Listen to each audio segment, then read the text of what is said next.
Alright, looks like someone's on. Very good. Still kind of confused by Facebook Live's scheduling feature. It didn't really do anything. But hopefully that'll get figured out. Alright, let's give it a little bit. Hello. I see some familiar names now. I'm gonna give it a jump on. I don't know who's coming. And hopefully you guys can actually hear me. This is all very new. But we'll get started relatively soon. I want to say good to see you guys, but all I see is an icon of an eyeball and a number next to it. So not the most rewarding interactive feature.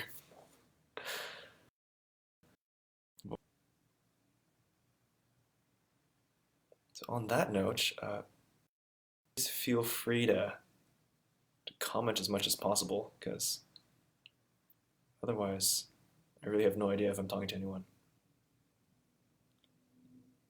Can people hear me? I know there's a delay in comments too, so that might be kind of an issue. I was stalking Father Thomas Aquinas's Facebook Live stuff, seeing how he did it, and it seemed like there was some pretty significant delays on the comments he was requesting from people watching, so hopefully that doesn't become too much of a problem.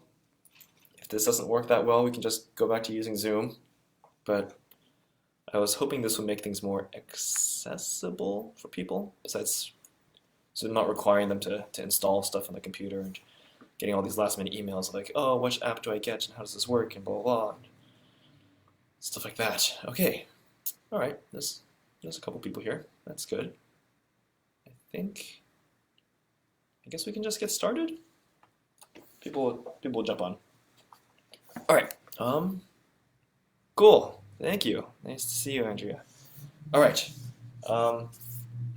Today we're talking about St. John of the Cross. So why the heck are you doing this again, Brother Andrew Thomas? You're a Dominican. Please talk about Dominican things. Stop pretending to be a Carmelite. You're betraying yourself. But I actually think St. John of the Cross is really fun and really interesting. I'm not an expert in St. John of the Cross, so big disclaimer and warning for anyone who jumps on. Yeah, so I've read some of his stuff. I appreciate his things, and I mostly set this topic months back as an excuse to study him more, basically, give a talk on him. So we'll see what I have. We'll start with some biographical stuff, just to, in case people are not familiar with the person of St. John of the Cross. So he's a Counter-Reformation saint, Discalced Carmelite.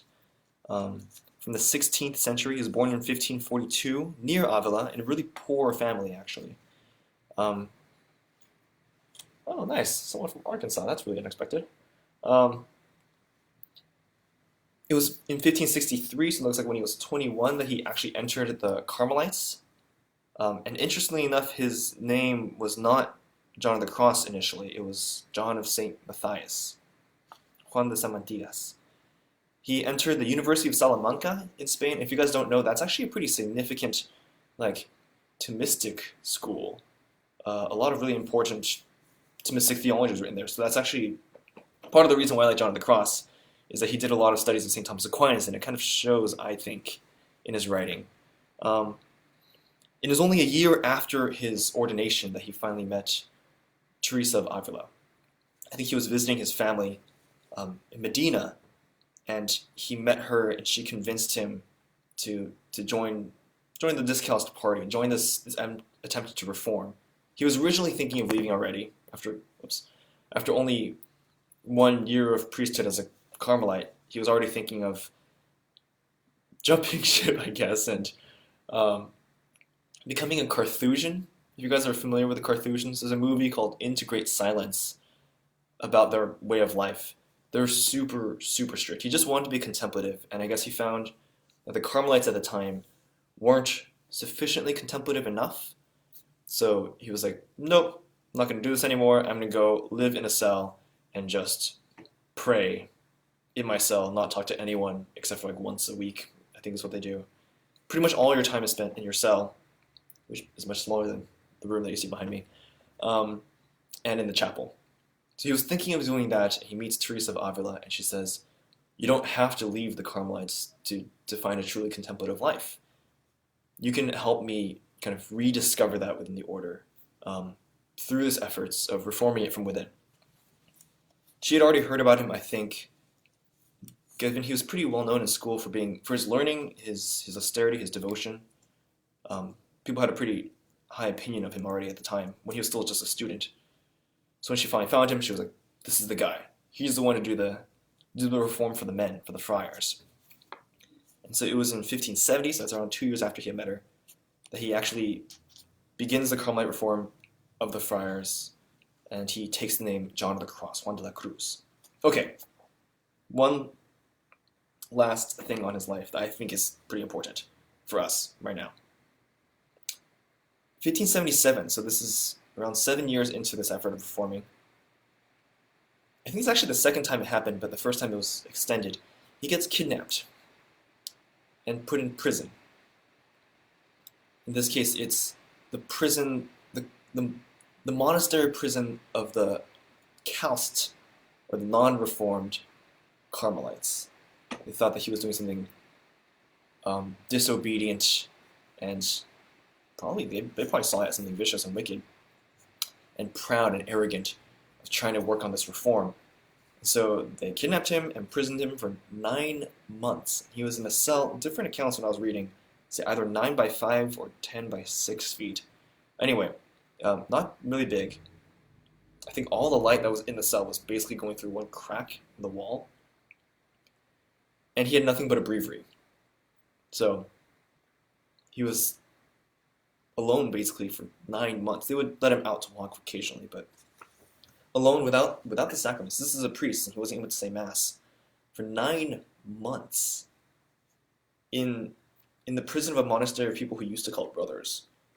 They would bring him food, mostly bread and water, and I think once a week they would go up to scourge him, basically, do public lashings, where they required every single brother, even the ones who didn't agree with this and thought that there was something good in this person, John the Cross, to lash him as a punishment. Nine months of this. But this is where he wrote most of his mystical poetry. Eventually, some guy kind of had some pity on him and gave him at least something to write with. And this is where we get the spiritual canticle, for example. This long, gigantic, rich, poetic account, basically retelling the Song of Songs in Scripture, but giving this entire narrative of the spiritual life, from beginning to end, as this really, in a sense, romantic journey towards God. And a lot of other spiritual poems came out at this time too. So a lot of his most important writings came from this really desolate time. Finally, he escaped and went over to one of the reformed monasteries and basically just hid there for a while, recovered in this really intense period. He dies eventually in 1591, so it looks like he's like 49. Canonized in 1726, and then at the bicentennial of his canonization, he's declared a doctor of the church. Known as the mystical doctor, also the doctor of the nothing. So we're going to talk a little bit about that. In terms of his works, he has 4 major works worth noting. The Ascent of Mount Carmel, Dark Night of the Soul, the Spiritual Canticle, the Living Flame of Love. If you're interested in reading St. John of the Cross, I will recommend to you, do not do it the way that I did. Because I started with the Ascent of Mount Carmel, which makes sense and was kind of recommended to me by a lot of people. But it's kind of rough. And it doesn't really show you why you should want to know John of the Cross yet. It's his ascetical theory, in a sense, his ascetical theology, in terms of trying to figure out what does one do to enter, to begin this path in the spiritual life, right? Okay. Oh, look, I got a reaction. Yeah, guys, again, I said this in the beginning. I don't think many people were here. If you have any questions or comments, write them, please. Not just for the good of the conversation, but also just so I get a sense that there are people here, and I'm not just talking to my window. That'd be really nice. Okay. So, right, what I was saying was order of reading and stuff. I read the Ascent of Mount Carmel. It's a pretty common one for people to start with. It's, in a sense, the beginner work of St. John of the Cross. But it's kind of brutal. It's not very fun for a lot of people. And it doesn't tell you why. Why should you be on this journey? Why should you be trying to do these things? Instead, what's recommended by a lot of people I've been reading recently is to start actually with a spiritual canticle. This is, in a sense, the most holistic of his works. That it begins with that anxious desire to seek God and ends in the transforming union. Whereas the Ascent of Mark Carmel is more like the beginning, and then the Dark Night of the Soul is kind of that middle stage of those purgative nights, and the Living Flame of Love is really about the end. All right, so have you guys heard much about John of the Cross? Any opinions? Know people who like or don't like him? I know a lot of people who do kind of stay away from him actually. They're kind of skeptical about people who are too obsessed with John of the Cross, maybe including myself. I have handouts. Doesn't really work right now. It just shows that I was planning on giving this talk in person originally before everything went nuts and everything was canceled. But I have them. I printed them before that all happened, so I'll share with you them virtually now. It's kind of sad. All right. You'll find this in. Let's do a little pitch for the bookstore, even though it is currently closed.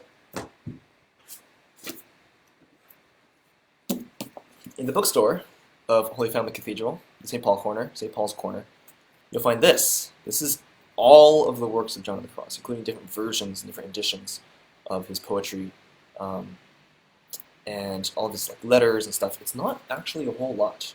The pages are Bible thin, so it's 800 pages, but the fact that you can get it in one volume is actually kind of impressive.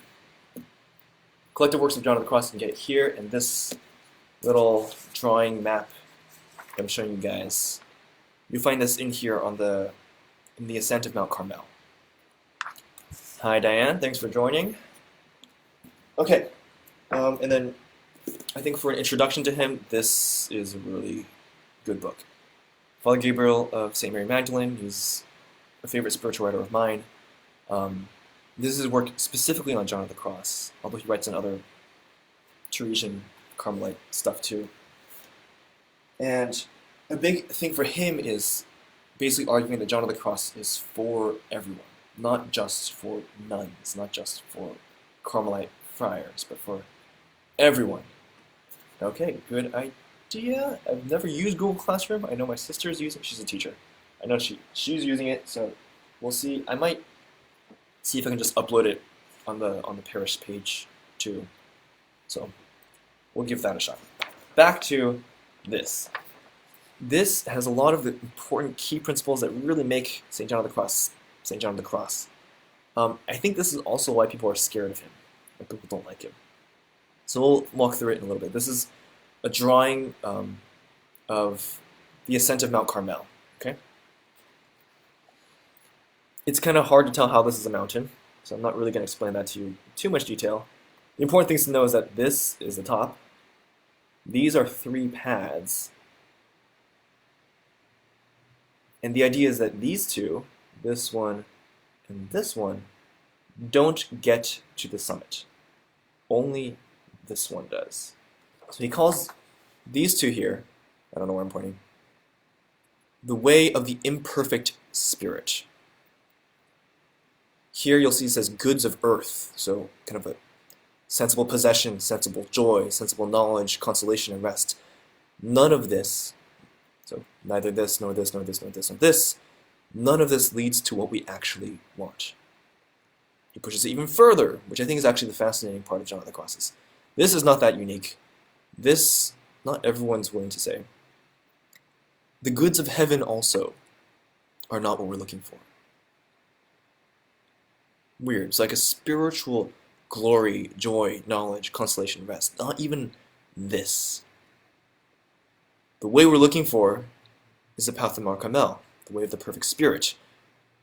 Famously, nothing, nothing, nothing, nothing, nothing, nothing, and even on the mount, nothing. But that's how you arrive at this.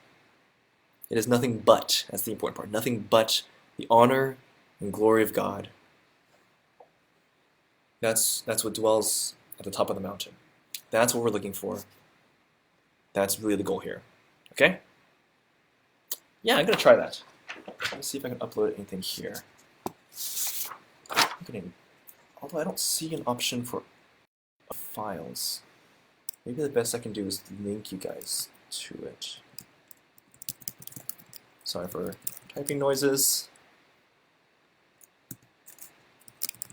Try images. There we go. Found it. Yeah, I'm assuming it's probably pretty hard to read on the screen. So, Squarespace, interesting. Okay, I'm going to pin that comment. So I just linked you guys to the actual image itself. The ascetical thought of John the Cross. Nothing, nothing, nothing. Satisfy yourself with nothing. Really hardcore, really intense. And again, you can see why it kind of turns people off. This is not that attractive of a thought just yet. It just sounds kind of painful, rather empty. A lot of people also think it sounds kind of Buddhist in many ways, which is an interesting thing and worth noting and then distinguishing. On the side, if you guys had opened up the image, you'll see this text. So these are some of the maxims he gives at the end of chapter 1 or book 1 of the Ascent at Mount Carmel.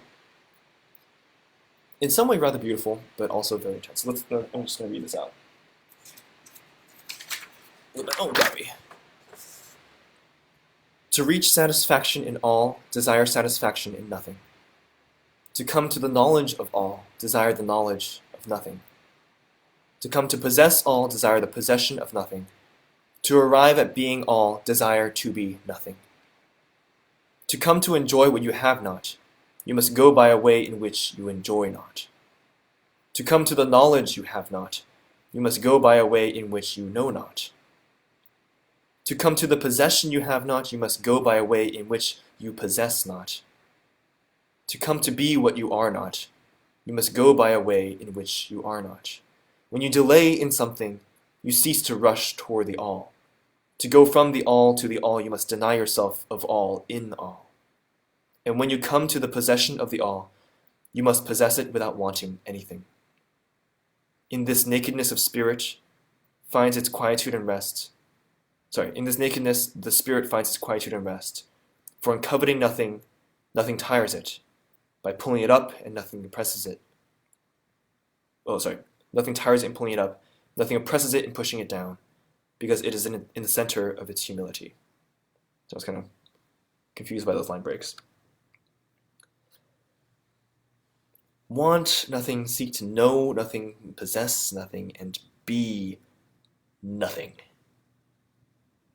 Again, pretty hardcore, but the thing I kind of want to emphasize here is it's nothing for the sake of the all. It's nothing for the sake of it all. It's all to arrive at all, to come to possess all, to reach satisfaction in all. Seek nothing, nothing, nothing. So, again, to a lot of people this looks rather pessimistic. There's actually more. I think some of the spirit of this is given right up here. This is a confusing map, guys. Sorry. Now that I no longer desire them, I have them all without desire. Now that I least desire them, I have them all without desire. So nothing for the sake of nothing, but nothing for the sake of the all. I think there's another text of his that kind of gives a sense of this. My point, I'm trying to make at least, is that this is actually not a pessimism, not a negative anthropology or anything like that. This is actually an ambitious one. He doesn't want to settle for anything. Once we fixed ourselves on something, we decided this is my good. This will give me happiness. And St. John of the Cross says, no, look higher, look deeper. Okay, well, spiritual consolation, satisfaction in prayer, good feelings in my mental prayer. This will make me happy. I don't know if one can define nothing, Eleanor. And also the complicated thing is, on the one hand, St. John of the Cross is a lot more systematic than Teresa of Avila, which is a relief for a lot of people. But he still is a mystical writer, and so they're not always using precise scholastic language. He's writing poetry. Most of his works is commentary on his poetry. So you can't really approach it like it's a Summa necessarily. It's a little different. So we'll talk maybe about what that nothing would be. I think essentially what he means by that is satisfy yourself. It's my reading of John of the Cross in his ascetical theology, and even his mystical theology, is really just a spiritual, experiential commentary on the beginning of the Prima Secundae of St. Thomas's Summa Theologiae. Is that helpful for anyone? I don't know. Whoever has read St. Thomas here, maybe. St. Thomas begins his moral treatise, or the entire moral section of the Summa, with a treatise on happiness, on man's end, man's destiny in a sense, what he's meant for, his purpose, it being happiness, and what that happiness consists of, which is no created thing. There's no created good that can actually be our end, our happiness. It is only the uncreated good. I think St. John of the Cross is saying basically that, but with language meant more for spiritual direction than for theology. A lot of his commentaries were for his spiritual directees when they saw his beautiful poems and thought, what does this mean? I want to understand this. There's something true here, but I don't have the tools to grasp it fully. And so he wrote these long commentaries explaining them. That's my take. Did that help? We'll find out when the comments go in. I'm not going to wait for them. Okay. I want to look at the other side of John the Cross, which is literally the other side of this handout that I printed, which again you guys don't have access to. All it has here, I don't know if you can read that, there we go. All it has here is the Spanish and the English of his poem, The Living Flame of Love, or O Living Flame of Love.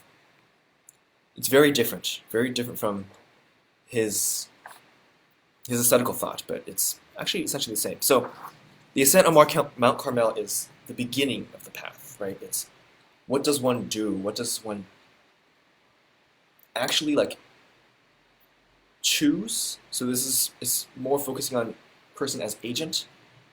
Okay, glad the link worked. Good. What does one do as agent, as possessor of his own acts, to pursue God? That's not going to be the entirety of this thought. Very quickly, it becomes less about us doing things and more about things happening to us.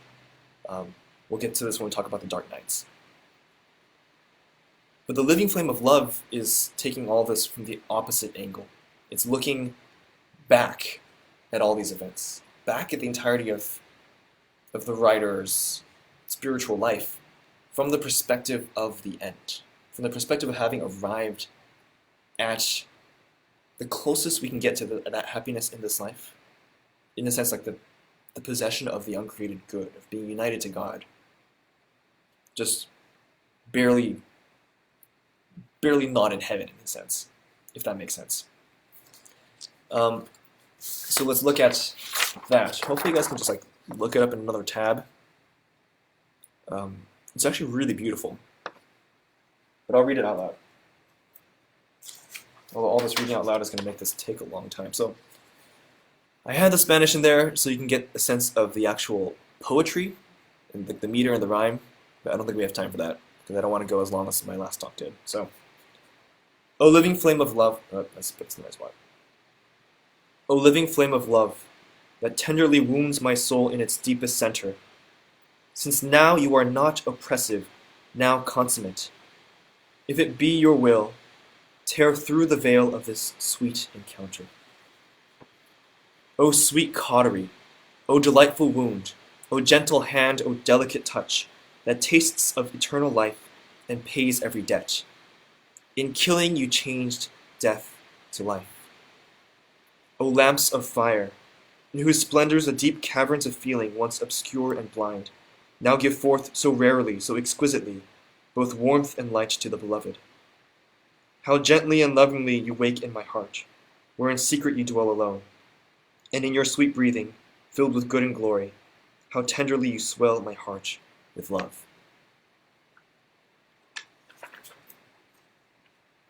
I think this captures a lot more of the, in a sense, the positive fundament of this very negative spirituality of John the Cross. That which we let go of, that which we suffer, that which happens to us and we bear our crosses, all of it is love. Right? The entire notion of basically the healing wound of God's love, that God wounds us for our good. He bruises us and then he binds us or mends us, I think Scripture says. St. John of the Cross is really just his thought, his poetry, his writing.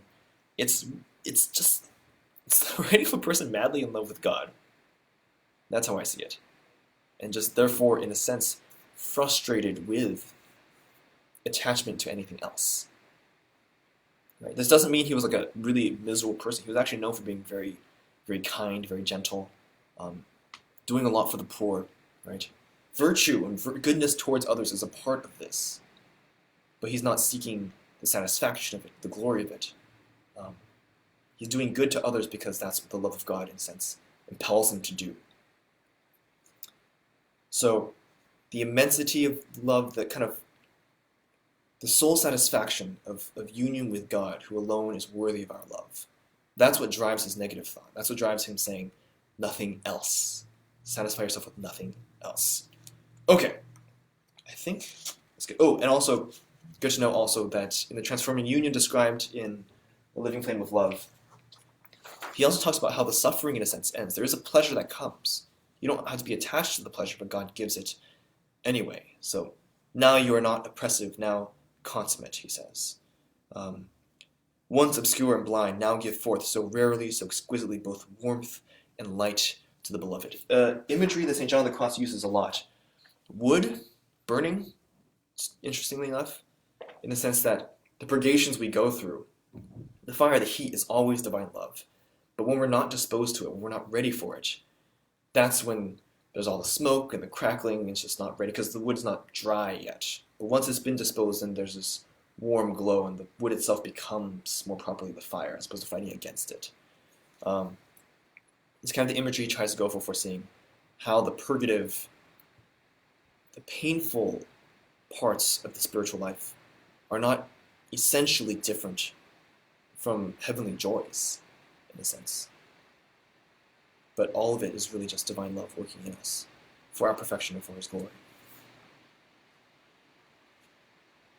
And all the spiritual life is basically seen then as God, especially the Trinity, working present within and working within the soul. Okay. Quick passage on John of the Cross as a teacher for all Christians, just to get that there. Because again, a lot of people dismiss him for saying he wrote just for friars, just for nuns, and it's true that was his audience, but it doesn't actually capture all of his thought. He didn't change it much when he was talking to lay people. This is from this book by Father Gabriel. Did he then always write just for nuns and friars? No, not only for them. In fact, the most elevated of his works, the one I just read for you, The Living Flame of Love, was composed of strophes and comments for a lady of the nobility, a benefactress of the order, Doña Ana de Peñalosa. This lady often visited the saint and taught them a doctrine. He taught them a doctrine that was no different from that which he preached at the monasteries. So there's an account of her kneeling at his feet, basically, and him with his eyes fixed on heaven, hammered the hard, but let me just read this now. Hammered the hard but liberating sentence, nothing, nothing, nothing, even to leaving your skin and everything for Christ. His doctrine didn't change depending on who he was talking to. Particulars of it, like the role of obedience, one's reaction to superiors in religious life, the importance of the rule. This stuff is particular, right? These are the particular means for religious. But the essence of his thought, he applied to everyone. This is kind of the hardcore side of the universal call to holiness, is that none of us can compromise for the holiness we're called to. Okay, so let's go over some key thoughts of St. John of the Cross while we still have time. The first one, and this, I think, this is the part of St. John of the Cross I think everyone should read, and almost especially now, because I think I've been talking about a lot to a lot of people. The beginning of his spiritual canticle, so like the first stanza, or maybe the first few stanzas, I talked about it being like an anxious desire to seek, kind of begin the search for God. He talks a lot about the presence of God in the soul. This probably was super important to him, especially when he was in that monastery prison, where he didn't have anything, not even the presence of the Eucharist to console him. But his theological formation, but also I think his prayer and his experiences confirm for him that still doesn't mean he's not without God, right? He's without the sacraments, yes. He's without particular means and the assurance of grace that it gives, but that doesn't separate one from God. Important for us to think about, especially given all the shelter-in-place mandates that are going in place. So the presence of God in the soul, this is the main thought of his very first stanza in the spiritual canticle. I'll read a couple of sections. O then, soul most beautiful among all creatures, so anxious to know the dwelling place of your beloved, so you may go in search of him and be united with him. Now we are telling you that you yourself are his dwelling, and his secret inner room and hiding place. There is reason for you to be elated and joyful in seeing that all your good and hope is so close as to be within you, or better, that you cannot be without him. Spiritual Canticle, stanza 1, number 7. Same stanza, number 9. Since then your beloved bridegroom is the treasure hidden in a field for which the wise merchant sold all his possessions. That kind of captures a lot of his thought right there. And that field is your soul. In order to find him, you should forget all your possessions and all creatures and hide in the secret inner room of your spirit. And there, closing the door behind you, meaning your will to all things, you should pray to your Father in secret. Remaining hidden with him, you will experience him in hiding. That is, in a way transcending all language and feeling.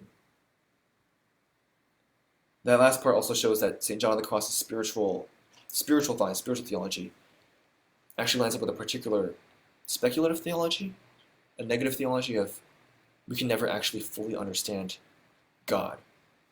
I would think that him talking about transcending all language and feeling, while yet having the confidence to speak about God, hopefully means that he's somewhere in the right place with respect to St. Thomas's notion of analogy, which anyone who's been to my classes here has probably heard me rant about a number of times. Big topic, though. Right. So the presence of God in the soul. One wants to look everywhere else. We go around seeking happiness and everything. And in a way, this kind of resembles like my angsty period of college, of like, oh my gosh, what is everything for? This existential crisis. But St. John of the Cross is saying, basically, and it's very Augustinian in a lot of ways. It kind of reminds me of the late Have I Love You poem or prayer from his Confessions. Notion that you were looking everywhere for this happiness, everywhere for this good, but none could satisfy. But if you looked deep into the center of your soul, not just to find yourself, of course, this is not just mindfulness generally speaking, but to find that there God is present. He's holding you in being, and if in the state of grace he's truly a guest in your soul, like he promised in the Gospel of John. Right? That, I think, should be a huge consolation for us. That we ourselves can be tabernacles, can be the presence of God. We can find him if we look deep and cut through all of the distractions, all of the created attachments that we have, and find the deepest center of our soul, God holding us, and being in grace. All right, I talked already about the all or nothing. That's a pretty intense quote worth reading. Sorry, I got a lot of quotes on here, probably too many. Endeavor. Okay, this is probably like one of the most like unattractive, most intense parts of Jonatha Cross. Endeavor to be inclined always, not to the easiest, but to the most difficult. Not to the most delightful, but to the most distasteful. Not to the most gratifying, but to the less pleasant. Not to what means rest for you, but to hard work. Yeah, that's pretty demanding, and I don't think that's meant to be like a rule for one's plan of life to apply now, but I think a goal that one can really sacrifice oneself completely and fully in seeking God. At the same time, to emphasize more the all side and the nothing side, in one of his sayings of light and love, this is not one of his major works, but a collection of like maxims and little sayings he would give to his spiritual directees that were just written down. Mine are the heavens and mine is the earth. Mine are the nations, the just are mine, and mine the sinners. The angels are mine, and the mother of God, and all things are mine. And God himself is mine and for me, because Christ is mine and all for me. What do you ask then and seek, my soul? Yours is all of this, and all is for you. Do not engage yourself in something less, or pay heed to the crumbs that fall from your Father's table. Go forth and exult in your glory. Hide yourself in it and rejoice, and you will obtain the supplications of your heart. Again, settle for nothing else. God is giving you everything. So it's the totality of the desire one should have for this union with God, for the heights of sanctity. The idea that one settles for nothing because you're destined for everything. So every nada, every nothing on that way of Mount Carmel is meant just to refocus ourselves, refocus the whole soul to the God who is all in all. All right. There's a little thing I want to talk about, but I don't know. No, we're short on time. Keep moving. Now we can talk a little bit about some more specifically mystical topics. I've talked to some people, I think, who are probably on here about infused contemplation or infused contemplative prayer. Is everyone familiar with this? Does anyone know what that means? Waiting for a reply. For those who would know, how about this? If you're willing to, try to write a comment about basically how you would define infused contemplation. I just kind of want to get a sense of where people are.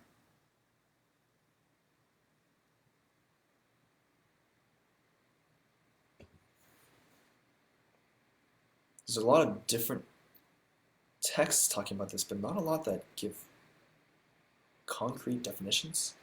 You don't find that very much. I'll give it a minute or so.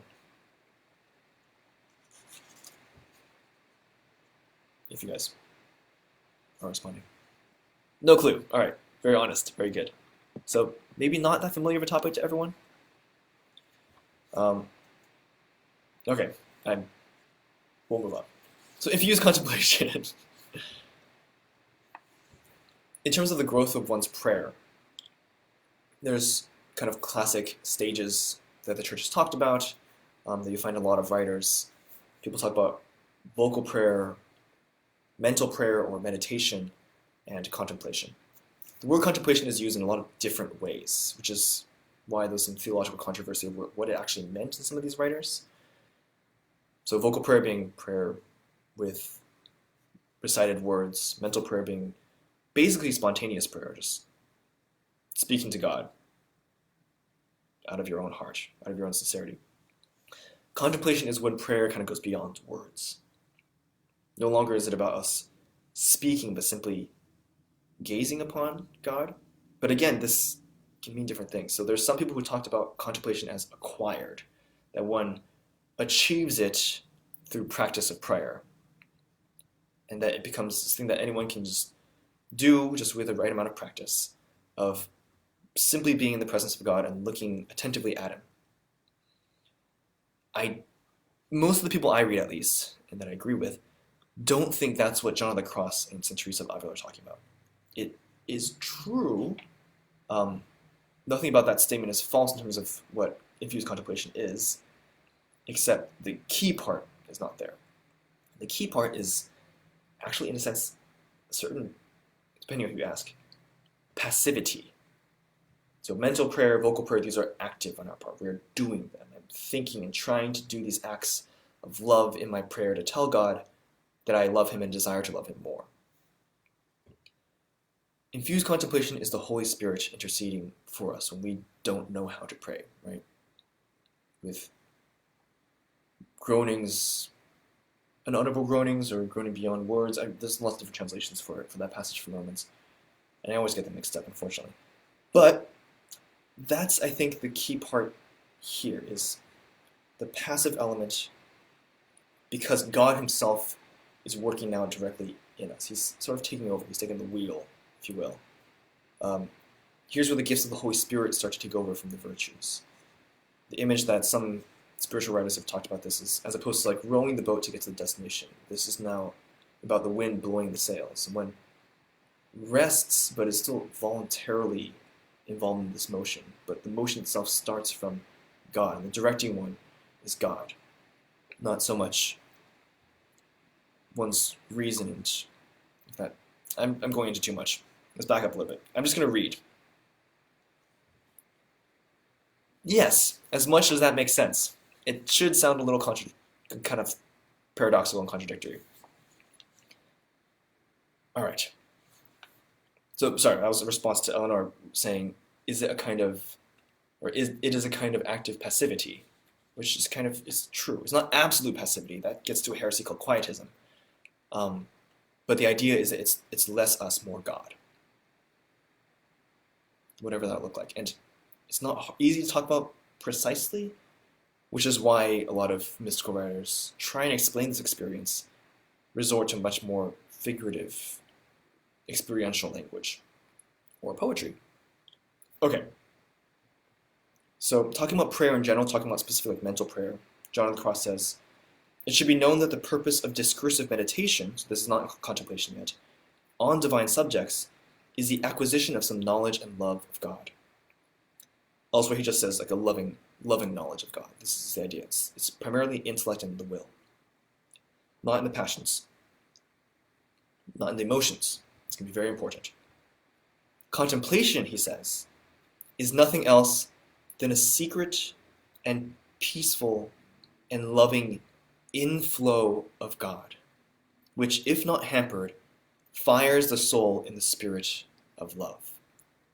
So a loving inflow of God, flooding in of divinity, basically, within one's soul. Important that he also mentions, if not hampered, which means that we can kind of get in the way of this. But then the goal of it is to increase dramatically the soul's virtue of charity. Okay. Through this contemplation, he says, this is from the Dark Night of the Soul. Through this contemplation, God teaches the soul secretly and instructs it in the perfection of love without its doing anything or understanding how it happens. So this is the passive element. He teaches the soul secretly and instructs it in the perfection of love without its doing anything or understanding how it happens. And then to talk more about understanding this reversal in the sense of us being the ones doing the prayer, as opposed to this where it's more God acting upon us, reaching out to us. It should be known that if anyone is seeking God, the beloved is seeking that person much more. The living flame of love.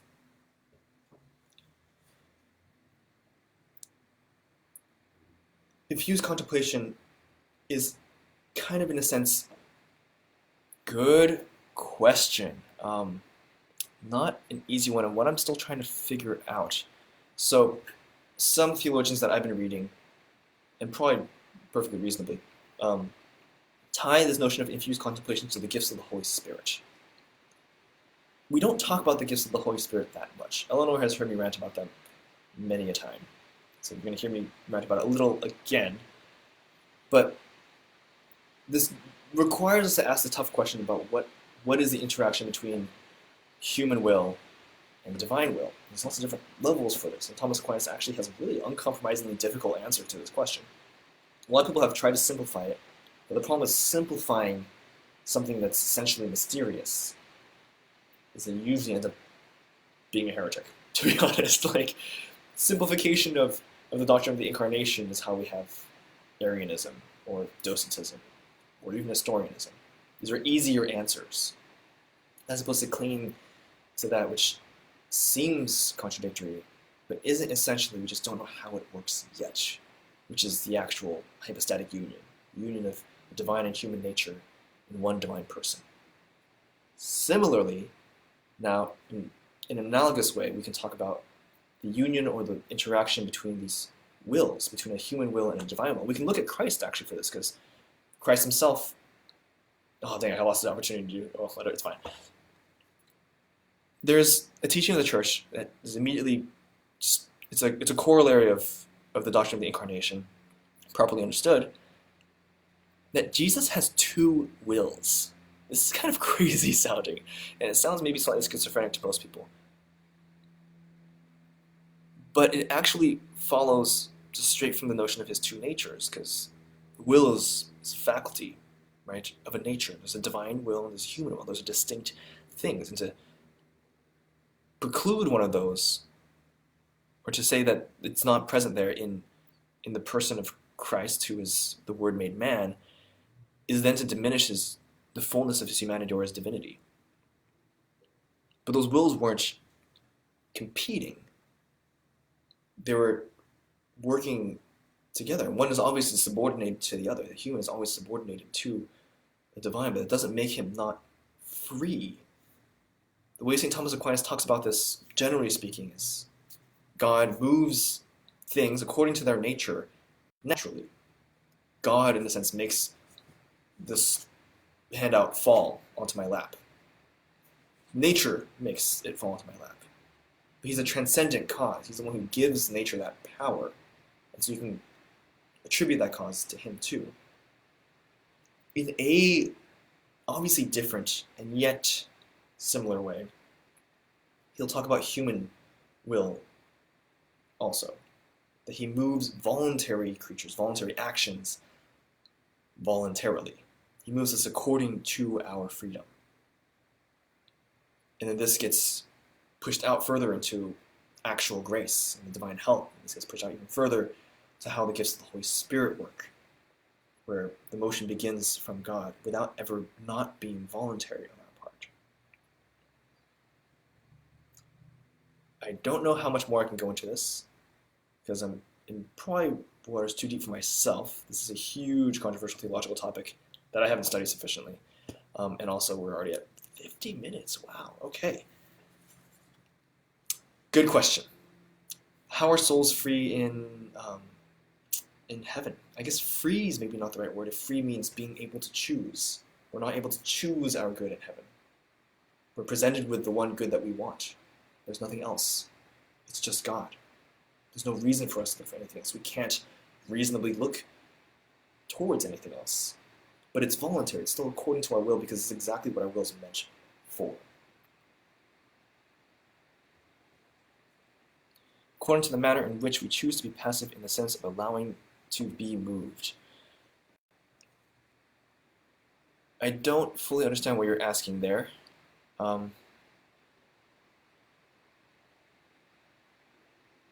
Yeah. Let's take that offline for a bit. I gotta touch on a few more things. Oh my gosh, it's all like 2 pages. Okay.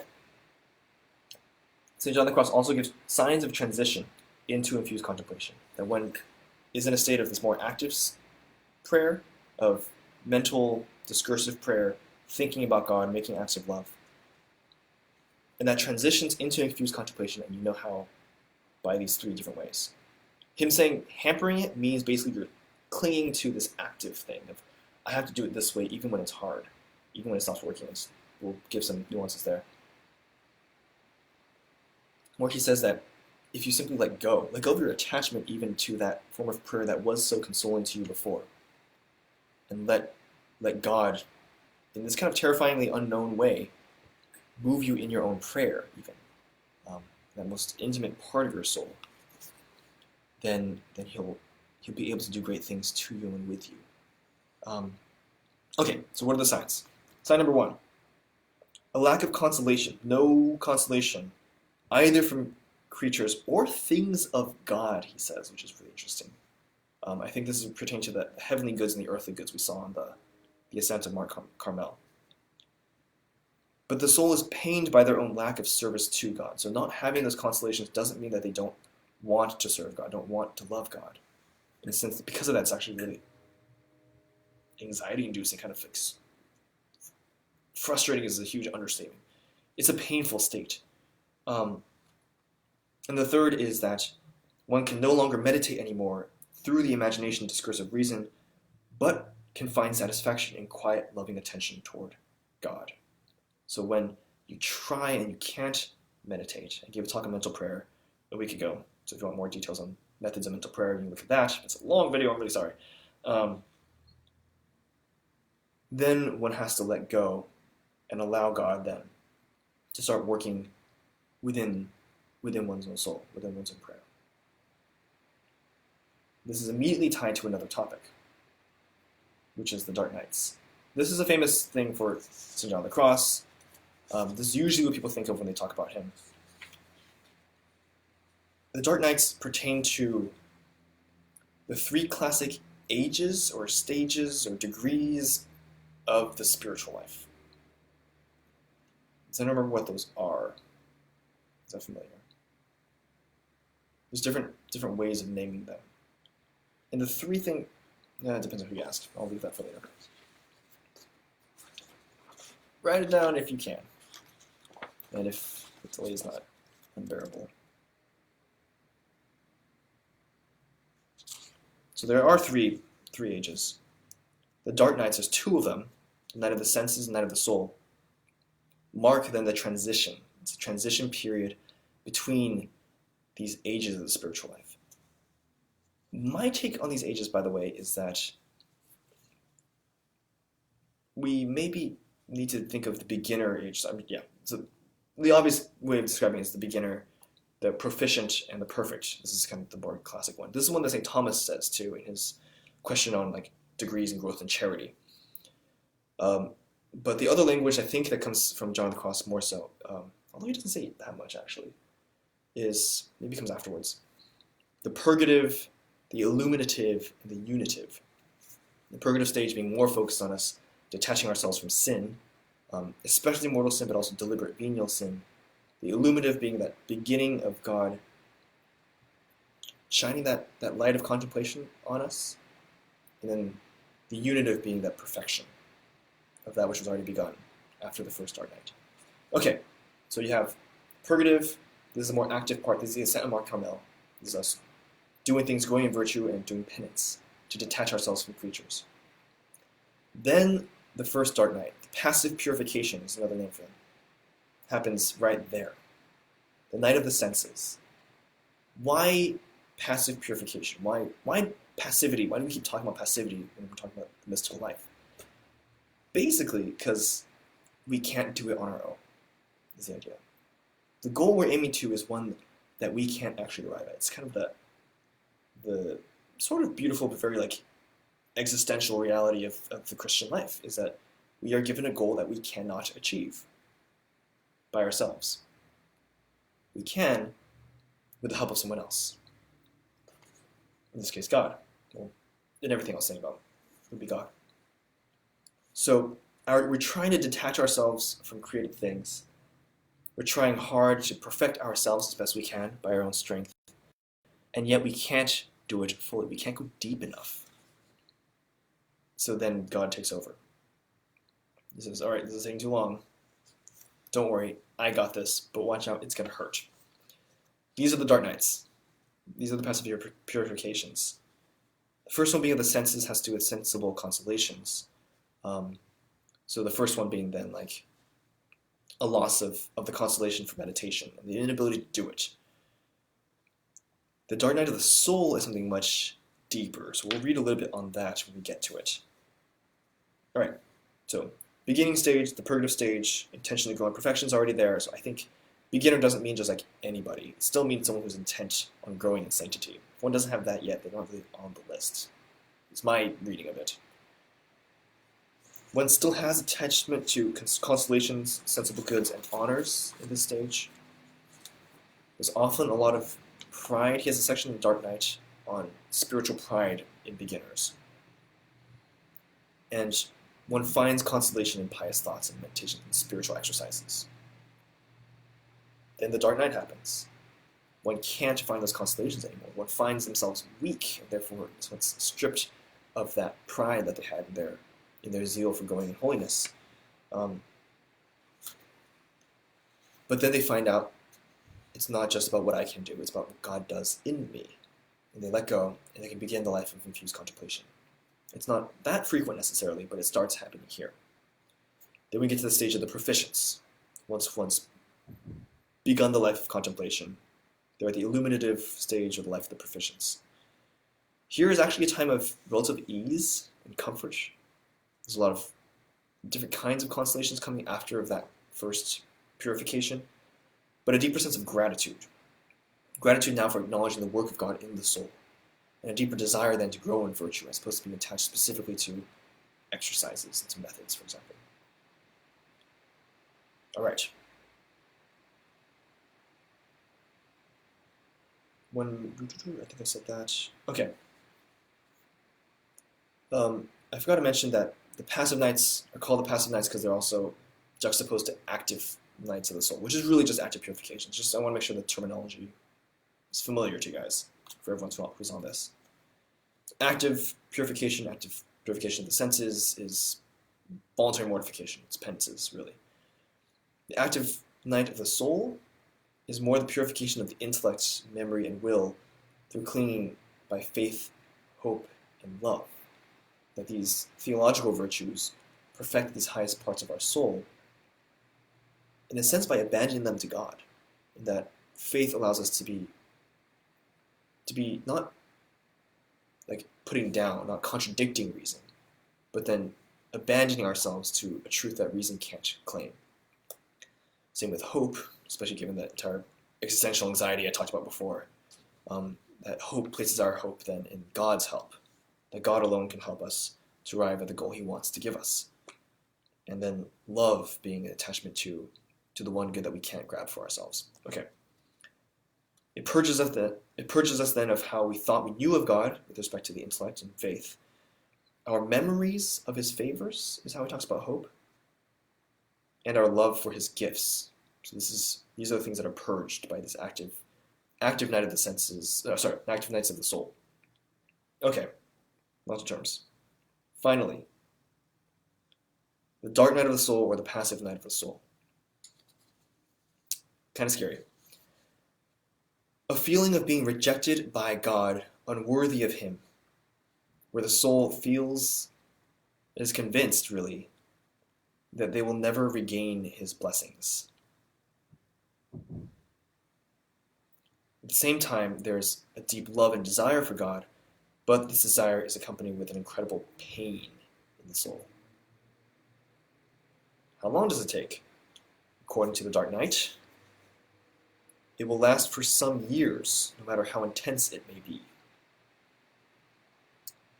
Think of, for example, Saint Therese of Lisieux, at the end of her life, where she lost all sense of the presence of God, and she said she felt like an atheist, and yet never stopped making acts of faith and love, still abandoned herself to it, saw it as an act of God's love that this was happening to her. But for a soul that had that kind of consolation from early in her childhood, it's pretty intense, pretty hardcore. Also Mother Teresa, St. Teresa of Calcutta. The 40 years of her dark night, basically, is how people look at basically the writings of her journal, when she said she couldn't feel the presence of God. She couldn't feel the consolation of faith. But the will didn't abandon that virtue. Okay. When we're talking about these three stages, we don't have to get too attached to the three, right? I don't want us to look at this like This is showing how much of a millennial I am. Um, like Pokemon, like with their double evolutions and stuff like that. If you just like grind enough, level up enough in a certain predictable moment, this will happen, and then you're at this thing. Awesome. That's not how this works. Um, the three is, according to some, maybe more of a convenient measure for describing states in the life. And good examples of this is like Saint Teresa has marks for. Saint Bernard of Clairvaux has more 4 stages. Saint Catherine of Siena is really confusing. She's probably just not good at math. She talks about 3 and 4 sort of at the same time. Stages of humility, I think in both Bernard of Clairvaux and Saint Benedict are not 3. So you can talk about growth in spirituality without being tied to this particular skeleton. However, when we're talking about the Dark Nights, it seems like those transitions are significant enough to mark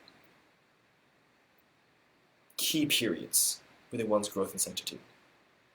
So I'm not really willing to abandon that. I've heard a lot of people talk about like, maybe it's not so much 3 linear stages, maybe it's more of a spiral, maybe it's more of a circle, but I think that's still missing the point. There's something that's not really supposed to repeat itself in these nights. It's supposed to be purified. You can regress. You can go backwards. It's possible. It's kind of a scary thing. This old notion that if one does not grow in charity, one will decrease in charity. So we have to make sure we're always working hard to grow in sanctity. But yeah, I'm not a big fan of that interpretation. Just laying that out there. There was also this big controversy at some point, I think pertaining to a theologian named Carmel, who talked about 2 different sets of these 3 ages, the ascetical 3 ages and the mystical 3 ages. We said, for everyone, the ascetical is what matters. That which you do actively to grow to this unitive stage that one can actually acquire by one's own efforts. Sorry, I can't speak.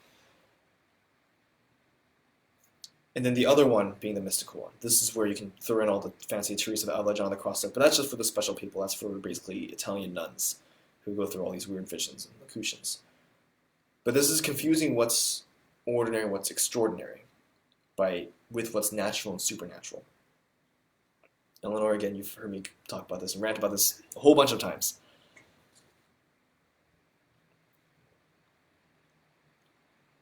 It's ignoring the idea that the essence of the spiritual life is a supernatural thing. That God's calling us to something, again, beyond what our own nature can do. So to arrive at our goal, we need His help. We are helpless, even though this is our, in a sense, exactly what our nature is made for. Beatitude, perfection and sanctity, perfection of love. And it also thinks that this perfection of love through infused contemplation is something equivalent to what St. Thomas would call the charismata, or the gratia gratias date, grace is freely given. For this, he's talking about like prophecy, rapture, tongues. These are extraordinary gifts. One doesn't need them to be holy. In fact, one can have them even if one is not holy. And they're not meant for the sanctification of the individual. They're actually meant to be an instrument for sanctification for others. And there are examples of like prophets actually prophesying in God's name, even though they themselves are not holy, not good, not part of the chosen people, or ever reconciled to them. Think of like Balaam, or I think it was a high priest, Ananias, who Caiaphas. Oh my gosh, I should need more scripture than this. Who makes a prediction, or St. John says in the Gospel of John that he prophesies about basically the redemption of mankind through the death of Christ. That's different from infused contemplation. Infused contemplation is simply for our perfection. It's a necessary part of us arriving at our end. St. John of the Cross actually makes an interesting comparison between the passive nights and purgatory. The immensity of the pain that he talks about with respect to the passive nights is what purgatory is like, but on earth. This feeling of the loss, the pain of the loss in the sense of the presence of God. It's exactly what theologians have said is the primary suffering of the souls in purgatory. But in addition to that, there's the pain of the senses. We all have to go through this eventually if we're going to get to heaven. It's a question of whether we do it without marriage, in purgatory, or more freely, more meritoriously in this life, before our death. Purgatory is not a thing that everyone has to go for. It's not supposed to be our goal. Purgatory is just God's mercy for those who are not yet perfect. But the goal, it's the end, whether or not we go through purgatory, is perfection. We can't compromise that. Those are my thoughts on the 3 ages. Any questions on that? And there's only one section left, so I think I'm doing it. I mean, I'm still past an hour, but we started kind of late. One last thing I want to read, unless you guys have questions, so feel free to shoot those, please. On the transforming union and the spiritual marriage. This is what St. John of the Cross, this is the language he uses for basically the heights of sanctity. Transforming union and or spiritual marriage. If you want to read about this stuff, it's actually really beautiful. The living flame of love, in the end of the spiritual canticle, are the places to look. How does he describe this? What does it actually look like to arrive at this unitive stage? Since now God's will and the soul are one through their own free consent, then the soul has attained possession of God insofar as this is possible by way of the will and grace. And this means that in the yes of the soul, God has given the true and complete yes of his grace. A true and complete yes on both parts of the bride and the bridegroom, of the soul and God. Oh, there's a question. Incapable and cannot handle, or sorry, I'll read Eleanor's question out loud. Could the argument be made that purgatory is for those incapable of infused contemplation and cannot handle the dark night? I want to stray away from the notion of impossibility, largely just because the scriptural and theological notion that nothing is impossible with God, and the idea is this is always with God. I think purgatory is made for those who don't either have the generosity to dispose themselves towards the infused contemplation of the dark night, or simply refuse them when they're given, and are reconciled to God, but just never get past that. If that makes sense. He doesn't ask anything of us that's impossible for us. That doesn't mean we all do it. If that's a useful distinction. So I think this is at least the position of some Dominican theologians who comment a lot on spiritual theology. So I'm thinking specifically of like Garrick Lagrange and Juan Arrentero, John Arrentero, who's a Spanish Dominican, contemporaries with a little bit before Garrick Lagrange, and also Father Gabriel of St. Mary Magdalene, who also wrote on this topic. He himself was a student of Garrick. That basically say, no, infused contemplation is really meant for everyone. It's a reality that most people maybe don't get to it, but that doesn't mean that people aren't destined for it. And so, arguing in a sense for the ordinariness of this very supernatural thing of infused contemplation in the dark nights. This is what we mean when we say everyone's called to be a saint. Not that somehow your sanctity is a distinct, separate kind of sanctity than that of the canonized saints that we venerate. Make sense? Strong objections. This was obviously a hugely controversial topic, at least in the early 20th century, so I'm not going to assume that my attempt really completely settles the question, but that's my take at least. No compromises. That's kind of my approach to spiritual life. No compromises. Why no compromises? Let's keep reading about what the goal is. Yes, I can do that. Thanks, Brenda. I will do that. Okay.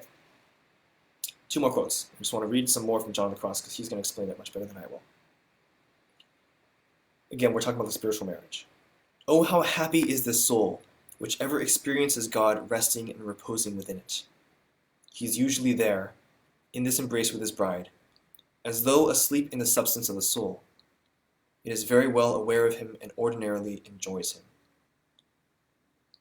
The idea that at this point, pretty much constantly, the soul feels itself in the presence of God. It knows with the certainty of a developed faith that he is there within the soul, the Blessed Trinity really being present through the divine missions, if I'm going to go into St. Thomas Aquinas. So that sense of abandonment of the dark night is gone at this point. He says a little bit later on, actually pretty much at the end of the spiritual canticle. Oh, this is actually a different work, yeah. I'm reading from the spiritual canticle now. All the ability of my soul and body move in love, and because I love. Everything I do with love. Everything I suffer with a delight of love.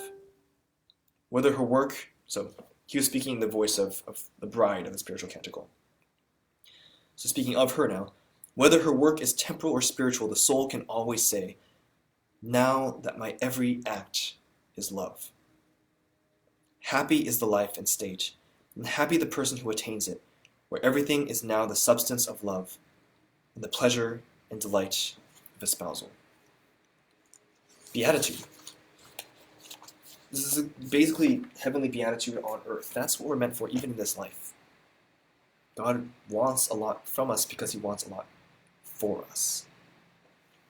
Again, some of this wanting from, some of this purgation for St. John of the Cross was being locked in a prison without the sacraments, without anything but his breviary, without any company for 9 months. It's a pretty hardcore sheltering in place, especially if the shelter that you have is a monk or a monastery of friars who really don't like you. And yet this is what God used, in a sense, to bring him to the heights of in the spiritual life. To empty himself of everything that was not God, even though he didn't have the sacraments. Of course, that doesn't mean he didn't want them, right? He hungered for them, he longed for them immensely, and that's part of our sanctification, is to grow in a desire for these things.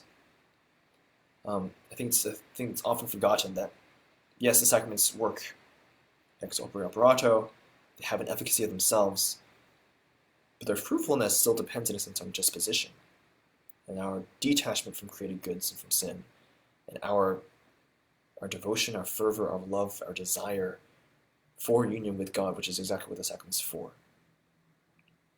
So I'm really hoping at least by the end of this, we can come back to church with a deeper gratitude and humility pertaining towards the sacraments, a deeper desire for them, but also acknowledgement that God's not limited to them, that being separated from the sacraments is a bad thing, a tragic thing, yes, but that's not the same thing as actual abandonment from God, even when it feels like it, because a lot of things, as we can tell from the dark nights, will feel like it, and yet, even still, it's the work of divine love on our soul.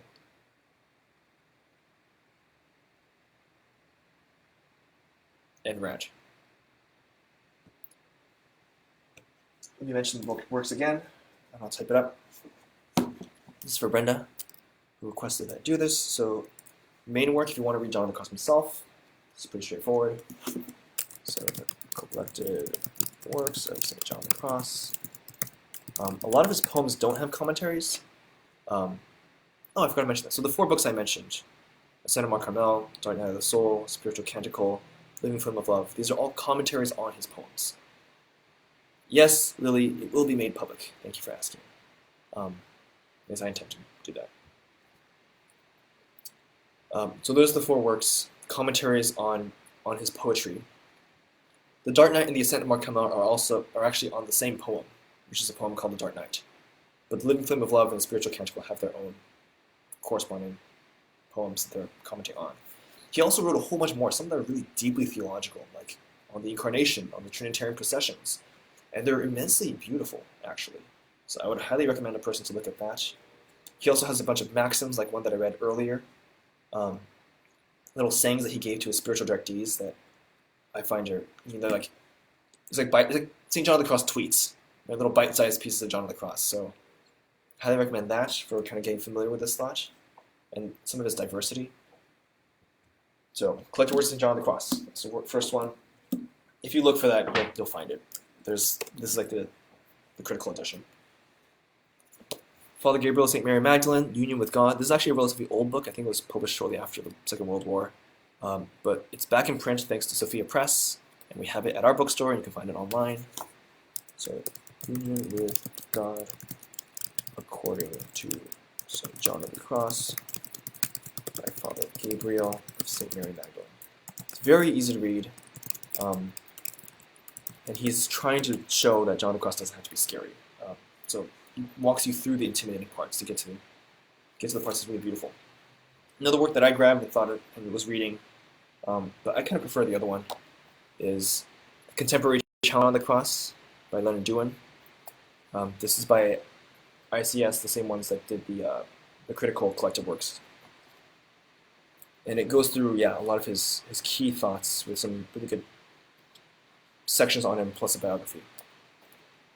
That one is The Contemporary Challenge of John of the Cross. Introduction. Any questions before we close this? And if not that, any recommendations? Because I want to do stuff like this more. I might not use Facebook Live. We'll see what works best. But it feels weird being a Dominican and not being able to do ministries or teach classes or read public prayer. I'm not even a priest, so I can't imagine how the priests feel when they don't have anyone to minister to with the sacraments. But there's still stuff. We just gotta know what you guys need. Otherwise, I'll just be waving my hands in front of a camera indefinitely for the duration of this entire quarantine. It'd be nice to know what you guys are interested in. It'll guide my own free time research, and hopefully lead to some fun conversations about theology and about the spiritual life. Alrighty then. If that's it, if that's all, then I'm just going to close with a prayer, if that's okay. All right. In the Father, and the Son, and the Holy Spirit. Amen. O Blessed Trinity, you send yourself, especially the Spirit as the gift of love, and the Son sent to us as the gift of wisdom, the word that breathes forth love into our soul.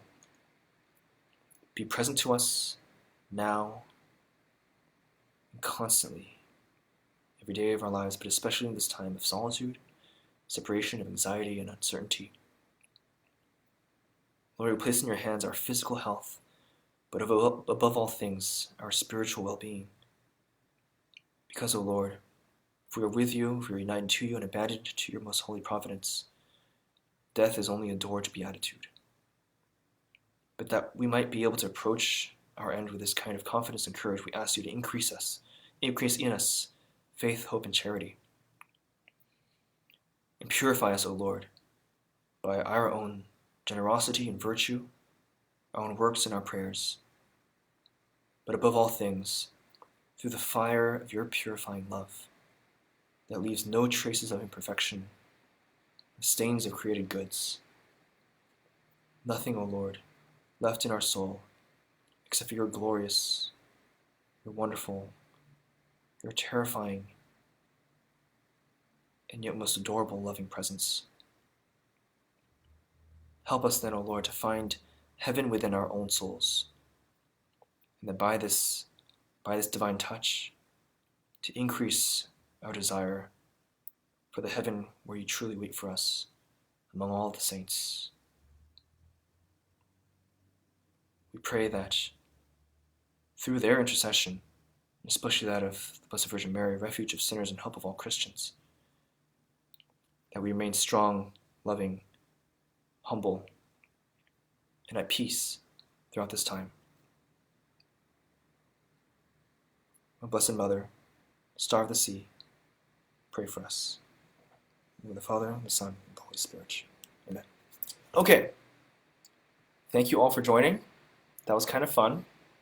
Slightly awkward. I'll figure out how this thing works eventually. But hopefully there was something there that was useful for you.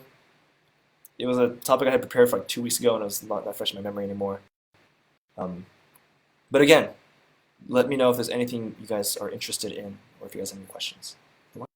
This video. Take care.